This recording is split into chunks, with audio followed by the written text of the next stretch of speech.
அனைவருக்கும் நமஸ்காரம். கடகராசி நேயர்கள், கடகம் சிவனின் அற்புதத்தை ஞானத்தை உள்வாங்கிய ராசி கடகராசி, கற்கடகர்னு சொல்வார்கள்.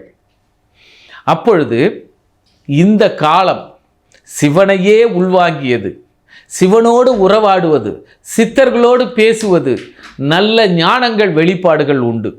அது குழந்தைகள் வழியாகவும் இருக்கலாம், அல்லது உங்களுடைய ஆசான்கள் வழியாகவும் இருக்கலாம், அல்லது அரசாங்கத்தின் வழியாகவும் இருக்கலாம், அல்லது உங்களுடைய குடும்பத்தின் நிர்வாகி அவர்கள் கையால் பட்டங்களும் பதக்கங்களும் மரியாதைகளும் உங்களுக்கு கிடைக்கும்.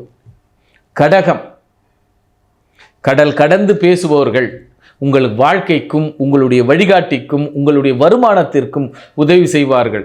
வெளியூர் வாசங்களும் வெளிநாடு வாசங்களும் வெளியூர் நண்பர்களால் நற்செய்திகள் உங்களுக்கு கிடைக்கும். அதே நேரத்தில் இந்த காலம் நீங்கள் உங்களுடைய வயிற்று பகுதியை உதாரணம் எடுத்துங்க. இவ்வளவு நாள் ஜீரணம் ஆகாமல் இருப்பவர்களுக்கு உண்டான மருத்துவங்களை எடுப்பீர்கள். வயிறு சம்பந்தப்பட்ட உபாதைகள் இருந்தால் இந்த காலங்கள் சரியாக சரி செய்து கொள்ளுங்கள். இப்பொழுது அதாவது உபத்திரங்களால் வயிற்றில் கொலஸ்ட்ரால் இருக்குது, அதையும் இப்போ சரி செய்வீங்க. வயிற்றில் செரிமான கோளாறுகள் இருக்கிறது, அதையும் சரி செய்பவர்கள். இந்த காலம் குழந்தைகளால் பேரும் புகழும் அடைவீர்கள். குழந்தை ஃபஸ்ட் கிளாஸாக படிச்சுட்டு வருவான், அப்பா இதை பாருங்கப்பா நான் 89% எடுத்துகிட்டு வந்துடுறேன்ப்பா அப்படின்னு அவர்கள் சொல்வார்கள். பட்ட கஷ்டமெல்லாம் குழந்தைகளால் நிவர்த்தி ஆகும், மன சந்தோஷம் கிடைக்கும்.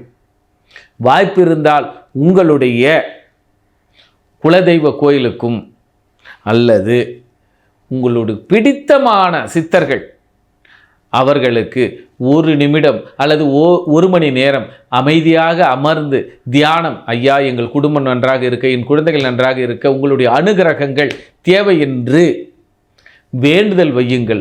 சிவன் அருளால் வேண்டுதல்கள் அத்தனையும் நிறைவேறி இந்த காலம் மிக பொற்காலமாக இருக்கும். ஆக கடக ராசி அற்புதமான ராசி. வாய்ப்பு இருந்தால் நீர்தானம் செய்து பாருங்கள், சிவனருள் பெறுவீர்கள். சிவனுடைய அனுகிரகங்களை உங்களுடைய பார்வை திறனால் அல்லது காதுகளினால் கேட்டு உள்ளம் பூரிக்கும் காலம் இப்பொழுது. ஆக இந்த காலத்தை சரி செய்து கொள்ளுங்கள். நன்றி, நமஸ்காரம். கடகராசி அன்பர்களுக்கு உறவுகளில் இப்போ உறவுகளில் மிக சுணக்கம் ஏற்படும். அந்த உறவுகளால் சிறு மனக்கசப்புகள் ஏற்படும். ஆக அந்த கசப்பை அப்படியே இறைவனிடமோ அல்லது ஒரு பசுமாட்டுக்கு அகத்திக்கீரை கொடுத்து அதை அப்படியே ஒதுக்கி வைத்து விடுங்கள். எரிச்சல்களோடு இல்லாமல் இன்பத்தோடு வாழ்வோம்.